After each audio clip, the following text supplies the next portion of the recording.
Hello strangers. I'm back with another VFX breakdown from Sair Ane, and this time I'm going to show you how I cut my index finger off with a power tool. This one's going to get a little bit gnarly, contains depictions of self-harm, viewer discretion is advised.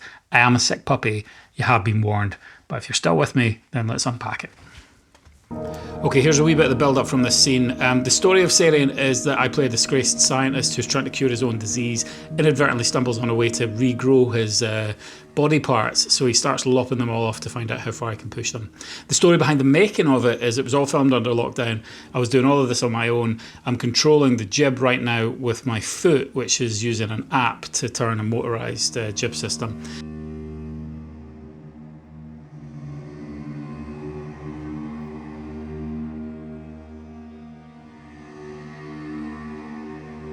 And shots like this, where there's a pan down, I'm doing the same. I've actually got my socks off and I'm controlling my phone with my foot. And in the next shot, I think I'm controlling the follow focus with my hand that's out of shot. So it was tough, it was really hard. I'm only telling you this to impress you and deepen your appreciation. I'm trying to act at the same time. And acting's really hard, so to make life easier, that's real whiskey.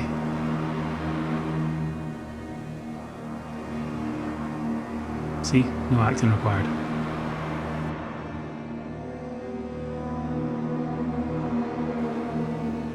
All right, now I'm going to pause it there, and we're going to show you, a little bit more about what's about to happen next. So if you're faint-hearted, then now's the time to bail out. There's no shame in it, honestly. So in order to do this shot, I wanted a little... I talked last time about how I approach every shot from a kind of storytelling point of view, and the VFX shots are no different. So for this, I wanted it to be very confrontational. I wanted it to be very uncompromising. So I didn't want to suggest anything. I didn't want to have anything just kind of happening, maybe just like out of shot or out of focus or anything like that. I wanted it to be banging in your face, and I wanted to not pull away. I wanted to just linger on a shot that seems impossible. So first thing I did is I did a couple of these green screen shots so that I could try and isolate the power tool. I used plasticine. Still haven't learned my lesson from last time. Plasticine's shiny. Don't use it for a smooth matte. It doesn't work.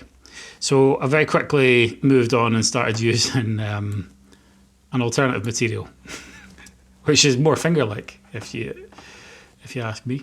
So anyway, this kind of worked, but the lighting was all wrong for my hand being in a basin, so I ended up having to do it again inside the basin. So in order to accomplish these shots, I actually cut a hole in a washing up basin, which I don't recommend if you intend to use it for washing up, because it stops functioning as a basin. So there you go. Stuck the camera through. This all-important UV filter on the end is not really there to filter out UV, it's there to stop blood from hitting the lens, which I'll show you a little bit more of in a second. So this is what happened after I had a little bit of fun with the fake blood, and that's why you need the filter. All right, so these are the plate shots. This is my hand. I'm in the bath here because I was worried about getting blood everywhere. So I stuck my hand in, did a nice little plate shot where not much is happening. Trying not to move the hand as much as possible. It's a really difficult thing to do. You see the little bit of green on the end of my fingers? It's because I had plasticine on them, I think. So this is me now adding some fake blood using a meat thermometer, I think. And I'm dropping it on. And basically what I ended up doing with this, I thought I might be able to, cut out chunks of this and composite it over the top of the other shot. But what I ended up doing was just isolating the blood in an animated mask and then dumping it over the top. What I'm going to do with this VFX breakdown is show you how the layers were all added together, so that kind of makes it easier for you to follow. But this is the blood layer. Look at that. It's great stuff there. Maybe a little bit gloopy. Too much syrup, probably. All right, so here's this is the fun layer. This is basically my Dremel with a sandpaper bit on the end, and I tore a little bit of the sandpaper off so it acts as a scoop. And it collects all of this. This is fake blood in this little... That's a film canister, I think. And I switched it on, and we started getting some mad spray.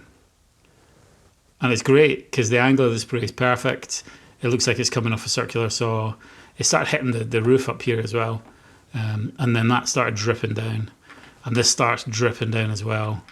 I mean, that's what it's all about, isn't it? Great stuff. That's why we get into making horror films.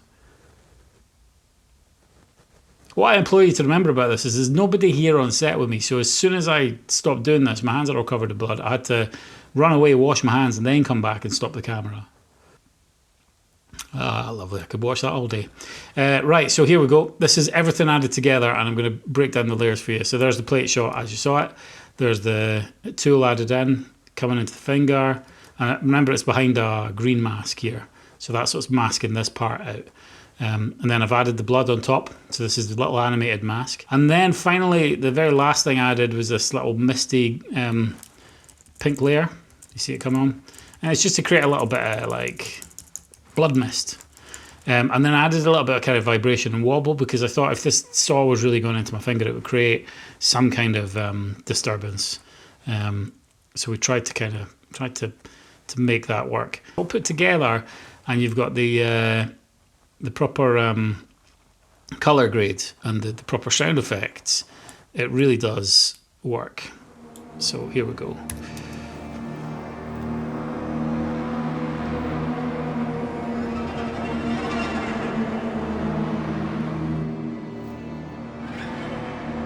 That shot's real, by the way. I really did get back close to my finger with the blade, and then I cut away.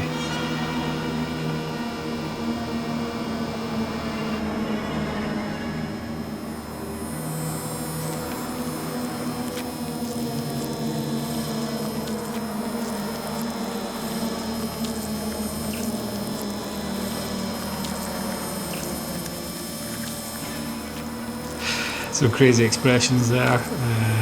I was having fun doing this, as messy as it was.